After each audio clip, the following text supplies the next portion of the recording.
j'ai commencé le théâtre quand j'avais 12 ans. Et puis ensuite, j'ai continué toute ma vie en amateur. Et je suis tombée malade. Et je me suis dit, fais de ta passion ton métier.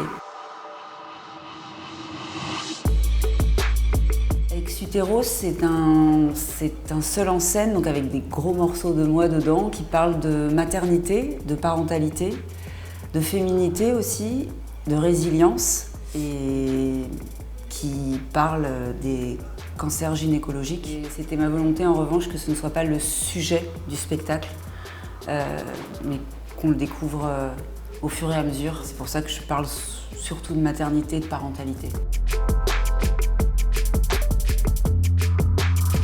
Je pense que quand on a une âme d'artiste, qu'elle soit, ça peut être par la musique, avec un livre. Je pense qu'il y a des messages qui passent quand même beaucoup plus facilement. D'ailleurs, dans mon spectacle, en fait, je parle de prévention, mais surtout à la fin, et je le fais sous forme de slam, parce que j'ai dit que je ne ferai jamais ce spectacle sans parler de prévention, mais je ne voulais pas non plus avoir l'air d'une donneuse de leçons.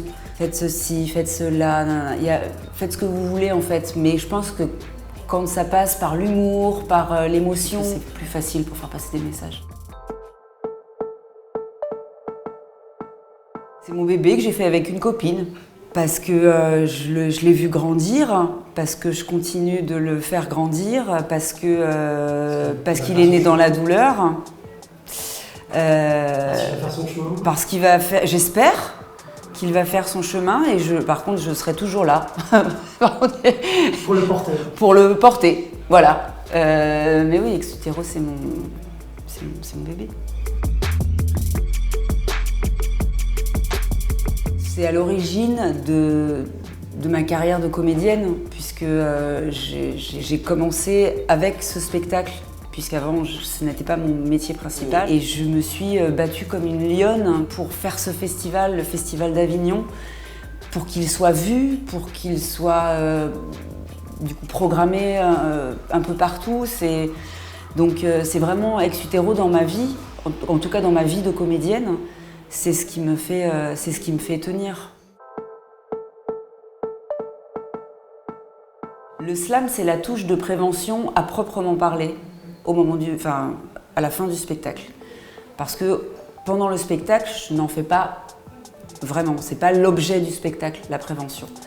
Et comme j'ai toujours dit que je ne jouerai jamais ce spectacle sans faire de prévention, c'est mon auteur, Sophie Brugeil, qui m'a dit on va faire un slam. Et j'ai trouvé que c'était une idée géniale. Enfin, voilà. Mais c'est faire de la prévention sans en avoir l'air, ou en tout cas de manière un peu originale. Et ce slam, c'est le point final du spectacle.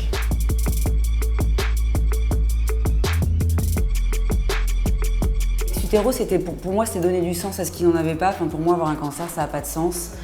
Et j'ai voulu en fait donner du sens à ça. Et pour être encore plus concrète dans ma démarche de donner du sens, je voudrais donner de l'argent à une association. Et donc j'ai trouvé Imagine, j'ai envoyé un petit message en disant est-ce que ça vous intéresse de vous associer à mon spectacle? Et on m'a rappelé tout de suite en me disant mais oui, mais bien sûr, mais bravo, mais quel courage. Et donc naturellement je me suis adressée à eux et tout de suite ça a été oui. Et j'ai travaillé aussi pour eux, je suis bénévole pour eux. C'est une association qui, eux, pour le coup, déplace des montagnes, mais au quotidien, pour aider les malades, créer du partage, et parce qu'on se sent souvent seul dans ces moments-là, mais aussi qui travaillent énormément sur la prévention, qui sont à l'origine de pas mal de choses qui ont été faites, notamment sur la vaccination contre le papillomavirus, pour les garçons, le fait que ce soit remboursé par la sécurité sociale. C'est énorme ce qu'ils font, c'est extraordinaire. Donc voilà, Imagine, c'est vraiment mon assaut de cœur. C'est important de s'écouter. Moi, j'ai appris à m'écouter depuis que je suis tombée malade, à écouter mon corps, parce que malgré tout, des fois, le corps, il vous fait passer des messages. Et pour une femme, de consulter son gynécologue, même quand il ne se passe rien, surtout quand il ne se passe rien, pour que tout continue à bien se passer.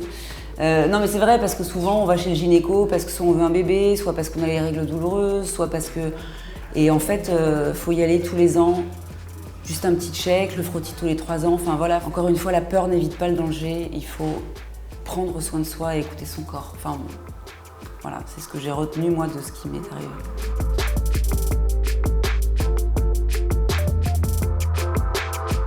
Venez voir la pièce parce que c'est l'histoire d'une femme qui concerne toutes les femmes, qui concerne également tous les hommes.